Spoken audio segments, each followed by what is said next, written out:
ইচ্ছাকৃতভাবে নয়, বরং আইসিসির কারণেই 2023-এর ওয়ানডে বিশ্বকাপের প্রাইজ মানি পেতে দেরি হয়েছে বাংলাদেশের ক্রিকেটারদের। আনুষ্ঠানিক বার্তায় এমনটাই জানিয়েছে বিসিবি। এর আগে রবিবার বাংলাদেশ দলের ভারত বিশ্বকাপের প্রাইজ মানি বকেয়া নিয়ে প্রশ্ন তোলে cricketers welfare association of Bangladesh. আইসিসির চুক্তি অনুযায়ী যে কোনো বিশ্বকাপ শেষ হবার 50 দিনের মধ্যে প্রাইজ মানি দেওয়ার নিয়ম। কিন্তু ওয়ানডে বিশ্বকাপের পর 9 মাস কেটে গেলেও এখনো সেই টুর্নামেন্টের টাকা পাননি বাংলাদেশের ক্রিকেটাররা। তাই বিসিবির উপর অর্থ আত্মসাতের অভিযোগ তুলেছিল cricketers welfare association কোয়াব।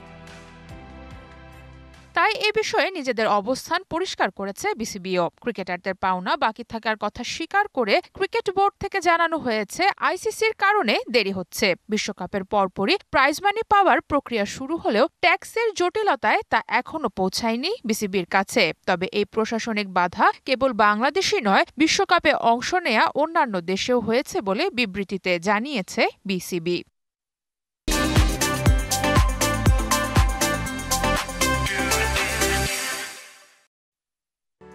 Bangladesh cricket board খেলোয়াড়দের পাওনা আদায়ের দায়িত্ব দিয়েছিল ভারতের বিখ্যাত আন্তর্জাতিক accounting firm Deloitte Haskins and Sells এলএলপি-কে। বিসিবি জানিয়েছে সব আনুষ্ঠানিকতা শেষ হওয়ায় কয়েক সপ্তাহের মধ্যেই ক্রিকেটারদের টাকা চলে আসার কথা।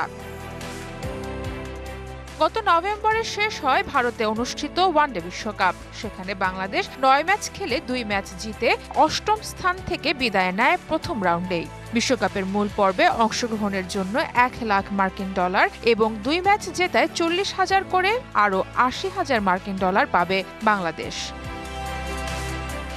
সারা মাহবুব, ডিবিসি নিউজ ডেস্ক।